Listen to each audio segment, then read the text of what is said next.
It's 6 o'clock on Monday, the 16th of December, 2019. Good evening and thank you for tuning in to the English edition of Ora News. My name is Chris, bringing you the only update of the local Albanian news translated into English.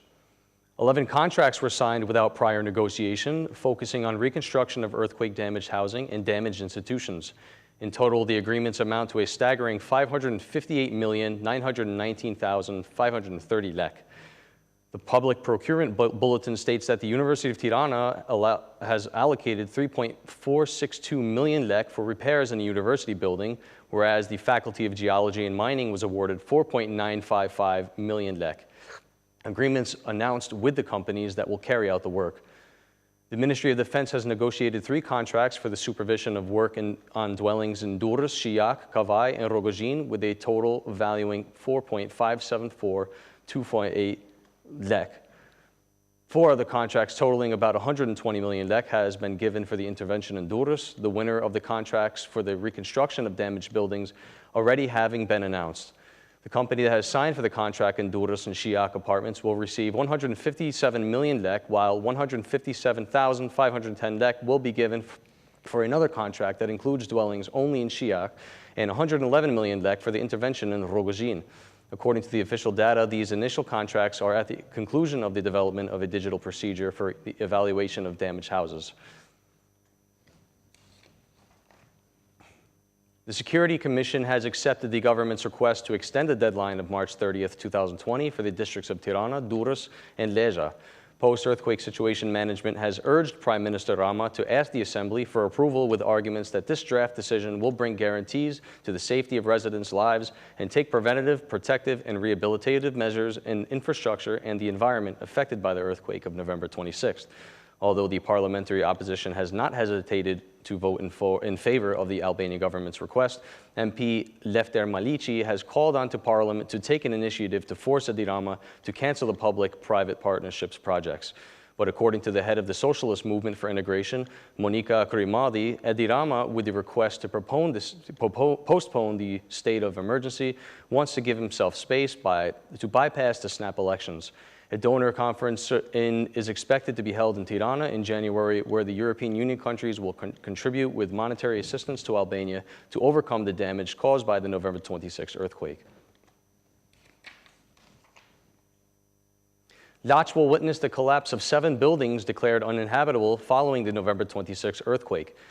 The 5-story buildings had suffered severe damage to the structure, and experts decided to demolish them as they posed a danger to residents and citizens. The process is being monitored by police forces as well as residents of dwellings and business owners present on the first floor. Residents of 7 buildings have received a rent bonus from the government to help rebuild the homes.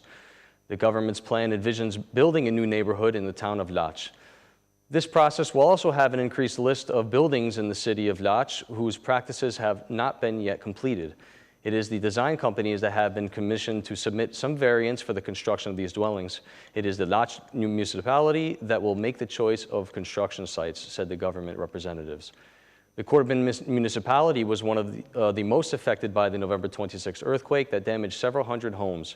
About 60 high-rise apartments have so far been declared uninhabitable by inspection groups in the city, while many more houses in rural areas remain heavily damaged. The Democratic Party and its allies organized a roundtable on media freedom while the anti-defamation law was being discussed at the Assembly.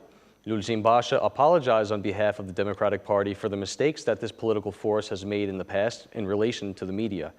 Lulzim Basha and Monika Krimadi assured journalists and media associations that upon assuming the power, that the law would be canceled. The pressures of this government against everyone is unacceptable. For the Democratic Party and everyone else, this is a red line that should not be crossed. It is a declared war against the media and against journalism. This is degeneration and tremendous pressure on the Assembly.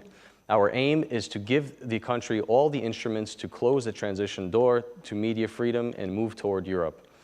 I will take the necessary steps at home and abroad to suspend this arbitrary measure. The third is that we want to turn this partnership to inform citizens in concrete cooperation. We as an opposition made a decision to abandon Parliament. Only such an action by the opposition will reveal the true image of a prime minister who wants to censor everything.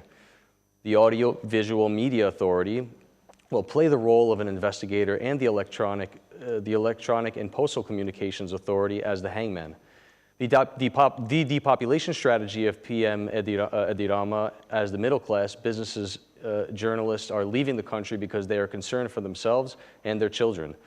To silence journalists is a violation of human rights. We need to have a sense of solidarity with each other. Albania is expected to assume the OSCE's chairmanship, and the PM goes on with fraud and propaganda. It is an alarm bell. We do not expect much reaction from the parliament or international institutions, said Kurimadi. The majority would approve the anti-defamation package at the next parliamentary session, with journalists and media representatives warning of strong actions and asking for the help of internationals. Journalists emphasize that the media should not be regulated by a law initiated by the government, which is in a conflict of interest, but to be self-regulated.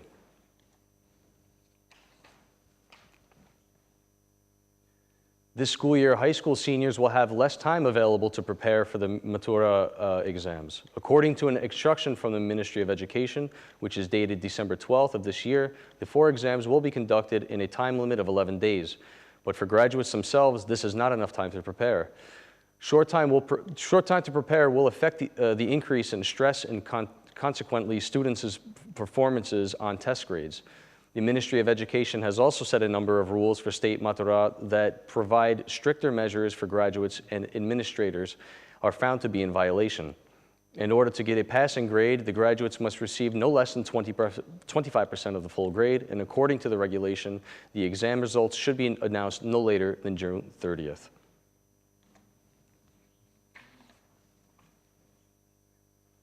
On the national axis, Dibra Macelar has been recorded a scandal showing hospital waste management. Syringes and other materials used in hospitals are found thrown across the street at several different areas within the city. It is not clear if they have come out of the Dibra hospital, health centers, or other private clinics operating in the municipality of Dibra, but it is obvious that there has been a violation of a particular law that provides for the collection and treatment of hospital waste.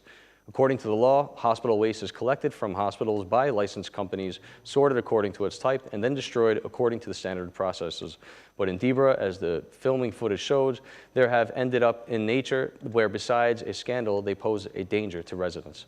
Regional health authorities in Dibra have not yet responded to the scandal of the hospital's hazardous waste. And that's the news across the country today. Thank you for watching our English edition this evening, and be sure to join us again every Monday through Saturday at 6 p.m. for the latest news from Albania. Once again, on behalf of Ora News, thank you and good night.